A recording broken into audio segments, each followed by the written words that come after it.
Friends, income tax return file करने की date आ चुकी है। माइंड में कंफ्यूजन हो सकता है कि मैं कौन सा आईटीआर फॉर्म फाइल करूं। डिफरेंट टाइप के फॉर्म अवेलेबल है, राइट। तो आज के वीडियो में फ्रेंड्स बात करेंगे कौन सा आईटीआर का फॉर्म आपके ऊपर एप्लीकेबल है।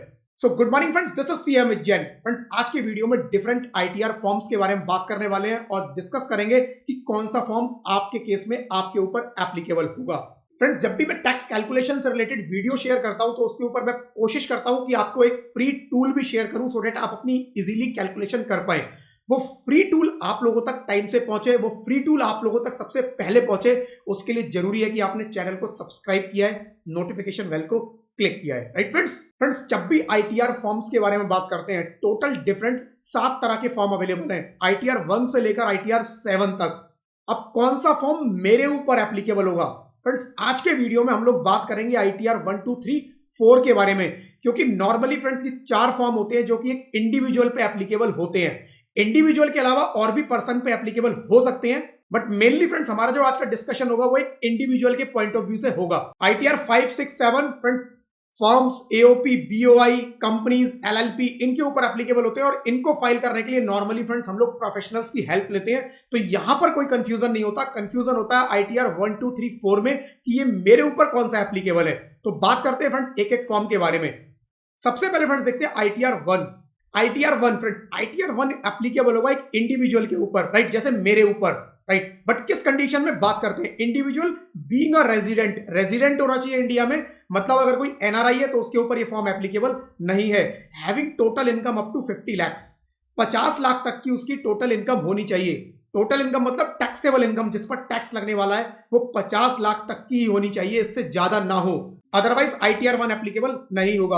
आपकी इनकम सैलरी से होनी चाहिए या पेंशन से होनी चाहिए, राइट, या फिर एक सिंगल हाउस प्रॉपर्टी है उससे आपकी कोई इनकम आ रही है, या अदर सोर्सेज जैसे आपकी इंटरेस्ट वगैरह से कुछ इनकम आती है, या एग्रीकल्चर इनकम 5,000 रुपए तक की है, केवल 5,000, मतलब थोड़ा सा मजाक सा लग रहा होगा फ्रेंड्स 5,000 की इनकम, बट यस, रूल यही है कि 5,000 तक की अगर आपकी एग्रीकल्चर इनकम है तभी आपके ऊपर आईटीआर 1 एप्लीकेबल होगा। Next friends ITR 2। आईटीआर 2 भी एप्लीकेबल होता है इंडिविजुअल के ऊपर, बट अगर आपकी इनकम 50 लाख से ज्यादा है। 50 से कम आईटीआर 1, 50 से ज्यादा आईटीआर 2, और ITR 2 HUF, Hindu undivided family है फ्रेंड्स, उनके ऊपर भी एप्लीकेबल होता है। बट यहां पर friends not having income from profit and gain of business और प्रोफेशन, आपकी बिजनेस से या प्रोफेशन से इनकम नहीं होनी चाहिए। बिजनेस या प्रोफेशन से इनकम है, आईटीआर 2 एप्लीकेबल नहीं होगा, राइट। तो यहां पर फ्रेंड्स आप कैपिटल गेन भी दिखा सकते हैं, यहां पर आप एक 1 हाउस प्रॉपर्टी है उससे भी आप इनकम है आप वो दिखा सकते हैं, राइट। आपका कैपिटल गेन है या कोई फॉरेन एसेट्स है, फॉरेन सोर्सेज से इनकम है, वो आप आईटीआर 2 के अंदर दिखा पाएंगे। यहां पर फ्रेंड्स एक चीज आप ध्यान देंगे कि यहां पर कहीं भी रेजिडेंट वर्ड यूज नहीं हुआ है। इसका मतलब अगर एक एनआरआई है, राइट, और एनआरआई की इनकम आ रही है, राइट, तो वो आईटीआर 2 फाइल कर सकता है, बट उसकी बिजनेस या प्रोफेशन से इनकम नहीं होनी चाहिए, ठीक है जी। Then ITR 4। आईटीआर 3 फ्रेंड्स मैंने इंटेंशनली स्किप किया है, पहले आईटीआर 4 बताऊंगा फिर आईटीआर 3 बताऊंगा, ज्यादा समझ में आएगा। आईटीआर 4 किसके ऊपर एप्लीकेबल है? For individuals, HUF, Hindu undivided family, and firm, partnership form होती है other than LLP, limited liability partnership, आप एक तरह से कह सकते हो रजिस्टर्ड फॉर्म है, एक रजिस्टर्ड फॉर्मेट है फॉर्म्स का, एलएलपी, राइट। तो इनके ऊपर ये एप्लीकेबल होगा बीइंग अ रेजिडेंट, रेजिडेंट के ऊपर है फ्रेंड्स। यहां पर भी वर्ड्स पे ध्यान देना पड़ेगा।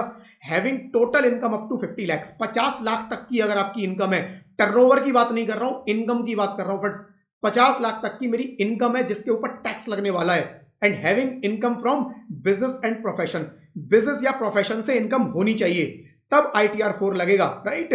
तो individual, HUF, firm other than LLP, right, resident होना चाहिए, इनकम 50 लाख से कम होनी चाहिए, एंड बिजनेस या प्रोफेशन से इनकम होनी चाहिए, तब आपके ऊपर एप्लीकेबल होता है। बट इस फॉर्म का सिलेक्शन का फ्रेंड्स जो की पॉइंट है वो ये सेकंड वाला है, presumptive taxation scheme under section 44 AD, ADA, AE, right. 3 friends presumptive taxation scheme है, राइट। प्रिजम्पटिव टैक्सेशन स्कीम क्या है ब्रीफ में आप लोगों को बताऊंगा, डिटेल में नहीं जाऊंगा। सपोज फ्रेंड्स मैं एक बिजनेसमैन हूं, मैं बिजनेसमैन हूं और मेरी पूरे साल की टर्नओवर 1 करोड़ रुपए की है। मेरे पास 2 ऑप्शन है, मैं प्रॉपर बुक्स मेंटेन करूं, मैं इनकम टैक्स अथॉरिटीज को बताऊं जी मेरी इतने की सेल हुई, ये मेरे सारे डिफरेंट डिफरेंट खर्चे हुए, सारा हिसाब में रखूं और मेरा इतना प्रॉफिट आया और इस प्रॉफिट पे मैं टैक्स आपको दूंगा। एक तरीका ये है। दूसरा तरीका, मैं एक छोटा बिजनेसमैन हूं, मैं इतना हिसाब किताब नहीं रख सकता, तो गवर्नमेंट ने बोला ठीक है आप प्रेजेंटिव टैक्सेशन में चले जाओ, हम आपसे ज्यादा हिसाब मांगेंगे ही नहीं, ज्यादा डिटेल मांगेंगे ही नहीं, आप हमें बस इतना बताओ कि आपकी कितनी टर्नओवर है। मैंने कहा जी 1 करोड़ की टर्नओवर है। प्रेजेंटिव टैक्सेशन में क्या आपका बिजनेस है? हाँ मेरा बिजनेस है। तो आप मिनिमम 8% की इनकम डिक्लेयर कर दो। 1 करोड़ का बिजनेस है, आप बोलो जी मेरा 8 लाख का प्रॉफिट है। 8 से ज्यादा आप बोल सकते हो बट 8 से कम नहीं।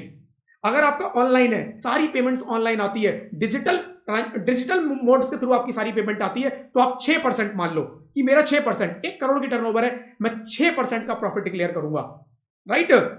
6 से ज्यादा कर सकता हूं, कम नहीं। और उसके ऊपर जो टैक्स बनता है दे दो, आप प्रेजेंटिव में चले जाओ। लेकिन अगर आप 8 से कम दिखाना चाहते हो या डिजिटल पेमेंट से 6 से कम दिखाना चाहते हो, तो आप इस स्कीम में ITR 4 में नहीं आ सकते। अगर आप एक प्रोफेशनल हो तो आप जितना प्रॉफिट, जितना भी आपकी टर्नओवर है, सपोज आप कहते हो मेरा 40 लाख का टर्नओवर है, 40 लाख की रिसीट है, तो गवर्नमेंट कहती है मिनिमम 50% आप अपनी इनकम डिक्लेयर कर दो। मतलब 50% मेरे खर्चे हैं, मैं हिसाब नहीं दूंगा, मैं हिसाब नहीं रखूंगा, हम नहीं मांगेंगे आपसे ज्यादा हिसाब, ठीक है जी। तो प्रेजेंटिव टैक्सेशन एक सिंपल स्कीम है, बट उसके अंदर आपको एक मिनिमम परसेंटेज इनकम डिक्लेयर करना ही पड़ेगा। बट आप कहते हो कि नहीं इस परसेंटेज से मुझे नीचे करना है, देन आपको कहां जाना है? ITR 3 में, राइट। तो ITR 4 क्या था? क्लियर होगा।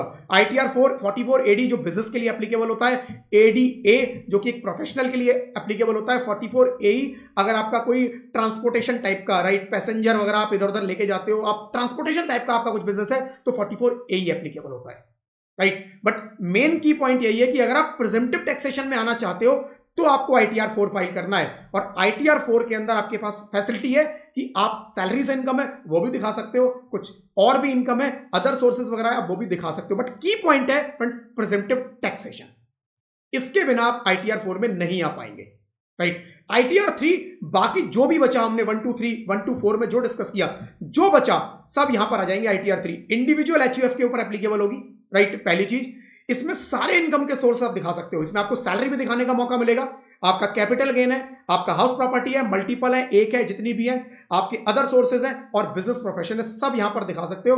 तो अगर आपकी इनकम जो परसेंटेज हमने बात की थी प्रेजेंटिव में, उससे आप कम दिखा रहे हो, आप कहते हो जी मेरा प्रॉफिट ही 2% होता है, 3% होता है, मैं तो होलसेलर हूं, मैं तो 1-1.5% पे केवल बिजनेस करता हूं, तो आप ITR 3 फाइल करेंगे। यहां पर फ्रेंड्स आपको पूरा हिसाब भी देना पड़ेगा, सारे बुक्स मेंटेन करने पड़ेंगे, और हो सकता है कि आपके ऊपर ऑडिट भी एप्लीकेबल हो, आपको किसी चार्टर्ड अकाउंटेंट से अपना ऑडिट भी करवाना पड़े, राइट। तो ये था फ्रेंड्स ITR 1 to 4 के बारे में। आई होप माइंड में अब कोई डाउट नहीं होगा। अगर डाउट हो, इस वीडियो में मैंने सारे पॉइंट्स फ्रेंड्स कवर किए हैं, आप प्लीज इसको देख लीजिएगा। फिर भी माइंड में कोई डाउट है, आप कमेंट बॉक्स में जरूर लिखिएगा अपना क्वेश्चन फ्रेंड्स, मैं रिप्लाई करूंगा कि आपके ऊपर कौन सा फॉर्म एप्लीकेबल होता है, right friends. I hope friends आप लोगों को वीडियो पसंद आया होगा। वीडियो अगर पसंद आया तो फ्रेंड्स प्लीज वीडियो को लाइक जरूर कीजिएगा। चैनल पे अगर आप लोग नए हैं तो फ्रेंड्स प्लीज चैनल को सब्सक्राइब जरूर कीजिएगा। फ्यूचर में फ्रेंड्स और भी जो वीडियोस है वो आप लोगों तक सबसे पहले पहुंचे, राइट, उसके लिए नोटिफिकेशन बेल को क्लिक जरूर कीजिएगा।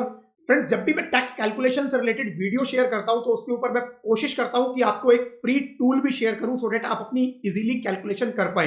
वो फ्री टूल आप लोगों तक टाइम से पहुंचे, वो फ्री टूल आप लोगों तक सबसे पहले पहुंचे, उसके लिए जरूरी है कि आपने चैनल को सब्सक्राइब किया है, नोटिफिकेशन बेल को क्लिक किया है, right friends. Thank you friends, thank you, bye bye, good night.